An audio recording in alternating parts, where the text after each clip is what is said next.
100 రోగాలకు ఒకటే పరిష్కారం, అదే పాదాల మసాజ్. మన శరీరంలో సుమారు 2 లక్షల నరాలు మన పాదాల అడుగు భాగంలో ఉంటాయి. అందుకే ఆయుర్వేదం ప్రకారం పాదాల అడుగు భాగం శరీరంలోని అత్యంత శక్తివంతమైన పాయింట్లలో ఒకటి. ప్రతిరోజు రాత్రి పడుకునే ముందు 10 నిమిషాలు అరికాళ్లకు మసాజ్ చేయడం వల్ల కలిగే 5 ప్రధాన ఆరోగ్య ప్రయోజనాలు చెబుతాను. వీడియోని జాగ్రత్తగా చూడండి.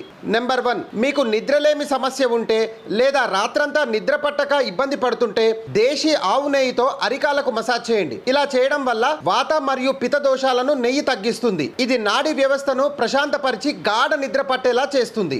నెంబర్ 2, మడుమలు పగిలిపోయి చర్మం గరుకుగా మారినట్లయితే ఆముదం క్యాస్టర్ ఆయిల్ తో అరికాలకు మసాజ్ చేయండి. ఇలా చేయడం వల్ల ఆముదం చర్మం లోపలి పొరల వరకు వెళ్లి తేమను అందిస్తుంది. రాత్రి పడుకునే ముందు నూనెను రాసి కాటన్ సాక్స్ ధరిస్తే వారం రోజులలో మీ పాదాలు శిశు చర్మంలా మృదువుగా మారుతాయి. నెంబర్ 3, కళ్ళు మంటగా అనిపించినా లేదా రోజంతా స్క్రీన్ చూడడం వల్ల తల భారంగా ఉన్న నువ్వుల నూనెతో అరికాలకు మసాజ్ చేయండి. ఇలా చేయడం వల్ల ఆయుర్వేదం ప్రకారం పాదాలకు కళ్ళకు నేరుగా సంబంధం ఉంటుంది. రాత్రి పడుకునే ముందు 10 నిమిషాలు మసాజ్ చేయడం వల్ల కంటి ఒత్తిడిని తల భారాన్ని తగ్గిస్తుంది. నెంబర్ 4, శరీరం విపరీతమైన అలసటగా బలహీనంగా అనిపిస్తే నువ్వుల నూనెలో కొంచెం పచ్చ కర్పూరం కలిపి అరికాలకు మసాజ్ చేయండి. ఇలా చేయడం వల్ల కర్పూరం రక్త ప్రసరణను మెరుగుపరుస్తుంది. తద్వారా శరీరానికి ఆక్సిజన్ మరియు పోషకాలు బాగా అందుతాయి. ఇది అలసటను తక్షణమే పోగొట్టి ఉదయాన్నే మిమ్మల్ని ఉత్సాహంగా లేపుతుంది. నెంబర్ 5, కీళ్ళ నొప్పులు లేదా మోకాలలో భారంగా అనిపిస్తే ఆవ నూనెలో కొంచెం వాము వేసి వేడి చేసి